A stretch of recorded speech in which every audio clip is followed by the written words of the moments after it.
अगर आप है किसी यूट्यूबर के अंधभक्त तो सॉरी, ये वीडियो आपके लिए नहीं है। लेकिन हाँ, अगर आप में 5 मिनट के लिए सोचने और समझने की पेशेंस है तो you are most welcome in today's video. आज हम बात करेंगे उन टॉक्सिक यूट्यूबर्स के बारे में जो आने वाले समय में हमारे देश के लिए बहुत बड़ा खतरा साबित हो सकते हैं। ये कहना भी गलत नहीं होगा कि आने वाले समय में अगर कम्युनल वायलेंस होता है या फिर कोई राइट्स होते हैं तो उसमें एक बड़ा कारण ये भी हो सकते हैं। आप खुद सोचिए, अगर किसी यूट्यूबर के 1 मिलियन प्लस सब्सक्राइबर हैं, अगर वो अपने झूठे, आधे अधूरे और तोड़े मरोड़े कंटेंट को आप सबके सामने रखता है तो अगर 1% लोगों पर भी उसका असर हुआ तो सीधा 10,000 लोगों के दिमाग और इमोशंस के साथ खिलवाड़। यहाँ पर खिलवाड़ का मतलब आपके दिमाग में एक नैरेटिव सेट किया जाता है जिसको चेंज करना बहुत मुश्किल होता है। अब यहाँ पर ज्यादा दूर नहीं जाएंगे, आप रीसेंट एग्जाम्पल देखो, कैसे फार्मर प्रोटेस्ट करने वालों को खालिस्तानी सर्टिफिकेट दिए गए। अब ये क्वेश्चन उन यूट्यूबर से है कि अगर ये फार्मर खालिस्तानी थे तो सरकार ने उनके साथ इतनी मीटिंग्स क्यों की। देखिए, फार्मर प्रोटेस्ट सिर्फ इंडिया में नहीं हो रहे, ये यूरोप, एशिया, अमेरिका, हर एक कॉन्टिनेंट में फार्मर प्रोटेस्ट कर रहे हैं। तो यहाँ पर प्रोटेस्ट करने वालों को आप कौन सा सर्टिफिकेट देंगे?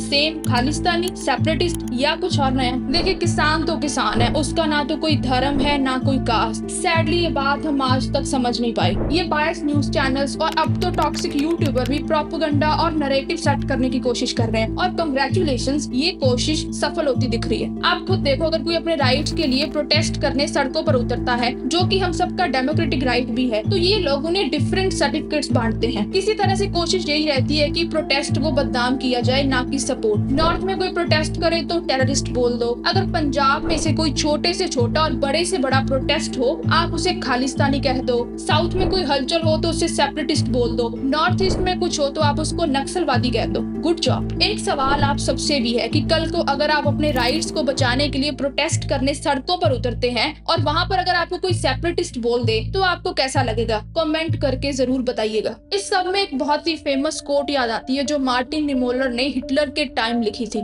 In Germany, they came first for the communists, and I didn't speak up because I wasn't a communist. Then they came for the Jews, and I didn't speak up because I wasn't a Jew.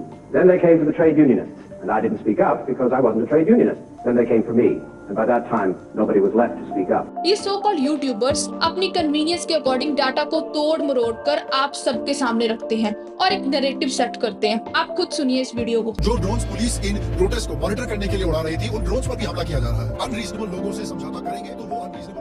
हमारा राम मंदिर बनने से इतना graph ऊपर चला गया कि हमें कोई हिला नहीं सकता। लेकिन ये नहीं उनको पता था कि खुदा बहुत बड़ी चीज होता है, वाहिगुरु बहुत बड़ी चीज होता है। In the second video, the so-called farmer says that Khuda and Vaheguru are ahead of Lord Ram.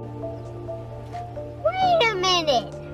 Who are you? जैसे आप भी ट्रैक रिकॉर्ड देख लो, 22 जनवरी 2024 को राम मंदिर पब्लिक के लिए ओपन हुआ। इसके ठीक 4 दिन बाद यानी कि 26 जनवरी को पंजाब, हरियाणा और नोएडा से ये प्रोटेस्ट शुरू हो गया। 22 जून 2023 को भी यही हुआ था। जैसे ही अयोध्या राम मंदिर ट्रस्ट ने मंदिर के ओपनिंग का डेट अनाउंस किया, इसके भी ठीक 1 महीने बाद 27 जुलाई 2023 को संयुक्त किसान मोर्चा ने एक बड़ी मीटिंग ली और उसमें एक मास प्रोटेस्ट की प्लानिंग करी। अरे कहना क्या चाहते हो? एपी डिलन, दिलजीत दोसांझ, शुभ, जैज़ी बी, हार्डकोर, अफसाना खान, बी प्राक, ये सभी इंडियन सिंगर्स के कहीं ना कहीं खालिस्तानी लिंक्स हैं। हाल ही में न्यूज आई है कि गुरपतवंत सिंह पन्नू पाकिस्तान के थ्रू किसानों को हथियार भेजना चाहते हैं ताकि वो प्रोटेस्ट जारी रखें। अगर एमएसपी पर खरीदना कंपलसरी हो गया तो इसका फाइनेंशियल बर्डन 10 लाख करोड़ के आसपास होगा। 10 लाख करोड़ के आसपास होगा। झूठ बोलो, बार बार झूठ बोलो।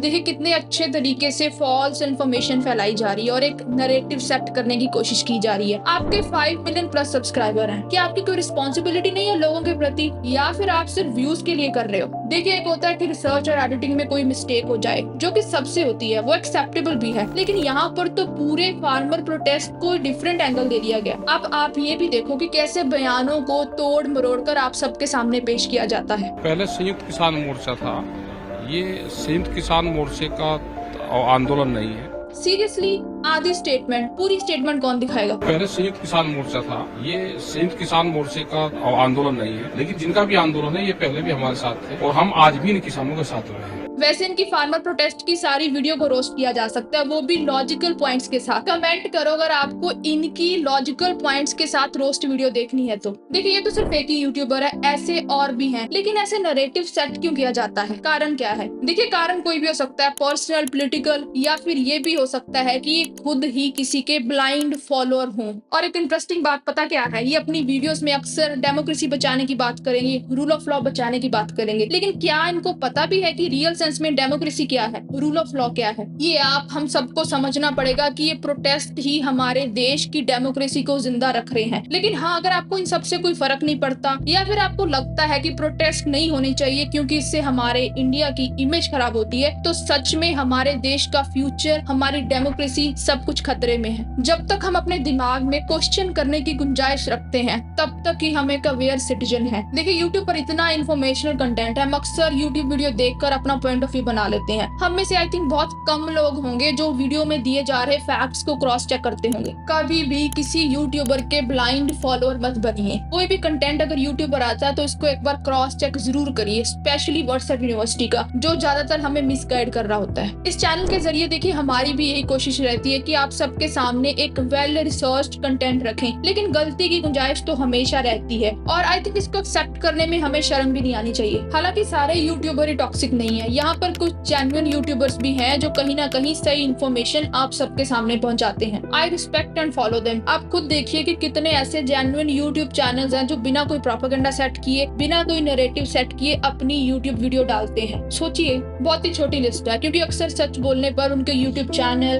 उनके ट्विटर हैंडल बंद कर दिए जाते हैं। आपने सुना तो होगा ड्राफ्ट रेगुलेशन बिल के बारे में। ये बिल पास होने के बाद ये जो जेन्युइन यूट्यूब चैनल्स बचे हैं, इनका फ्यूचर भी खतरे में है। देखिए इस बिल में काफी स्ट्रिक्ट प्रोविजंस हैं, जैसे कि अगर कोई यूट्यूबर अपने चैनल के जरिए सरकार की पॉलिसीज को क्वेश्चन करता है तो उसका चैनल बंद हो सकता है, उसको फाइन भी होगा और उसकी इक्विपमेंट भी सीज हो सकती है और साथ ही उसको जेल भी हो सकती है। क्यों है ना शॉकिंग बात? इससे हमारा फ्यूचर भी खतरे में है। देखिए जब तक हमारा यूट्यूब चैनल है तब तक हम आपको सही इन्फॉर्मेशन देते रहेंगे, लेकिन जब हमारा भी बंद हो गया तो आप हमें भी कहीं ढूंढ लीजिएगा, किसी बेरोजगार की लिस्ट में। देखिए अगर आप सोच रहे हैं कि इससे नुकसान सिर्फ यूट्यूबर्स का होगा तो आप बिल्कुल सही है, नुकसान तो होगा, लेकिन इसमें नुकसान आपका भी होगा, क्योंकि जेन्युइन यूट्यूब चैनल बंद होने से आप तक सही इन्फॉर्मेशन कैसे पहुंचेगी? सोचिए, इससे तो फिर इन सब टॉक्सिक यूट्यूबर्स को और बढ़ावा मिलेगा। इमेजिन करो फिर आप हम सब एक प्रोपेगेंडा नैरेटिव वाली दुनिया में रहेंगे। यहाँ पर क्लियर कर दूं कि मैं किसी पॉलिटिकल पार्टी के खिलाफ नहीं हूँ, बल्कि उस सोच के खिलाफ हूँ जो सक्सेसफुली प्रोपेगेंडा नैरेटिव सेट कर रही है और हम सब में नफरत की आग फैला रही है और हमें अपनी सोच का गुलाम बना रही है, हमारे सोचने और समझने की शक्ति खत्म कर रही है। और फिर वो चाहे कोई पॉलिटिकल पार्टी हो, कोई मीडिया हाउस हो या फिर ये टॉक्सिक यूट्यूबर्स हो, मैं इन सब के खिलाफ हूँ। देखिए अब तक हमने पॉलिटिकल प्रोपेगेंडा की बात की, लेकिन ऐसे यूट्यूबर्स हर फील्ड में है, जैसे कि beauty, education, finance, health etcetera. Attractive thumbnails जिनका मोटिव ज्यादा से ज्यादा व्यूज लेना है और कंटेंट के नाम पर सिर्फ फॉल्स इन्फॉर्मेशन। यहाँ पर ये भी कहना चाहूंगी कि सारे यूट्यूबर्स एक जैसे नहीं होते, हर फील्ड में अच्छे और जेन्युइन यूट्यूबर्स भी हैं। बाकी आप लोगों पर डिपेंड करता है कि आपको सही और अच्छा कंटेंट सुनना है या फिर प्रोपेगेंडा का पार्ट बनना है। एंड में आपको यही सजेस्ट करूंगी कि आप जब भी किसी फेमस यूट्यूबर या फिर मेरा खुद का कंटेंट देखो तो आप उसको एक बार क्रॉस चेक या वेरीफाई जरूर करो। बाकी तो आप सब समझदार हैं। अगर आपको आज की वीडियो का कंटेंट अच्छा लगा तो लाइक, शेयर, सब्सक्राइब करना ना भूलें। और हाँ, constructive criticism is always welcome.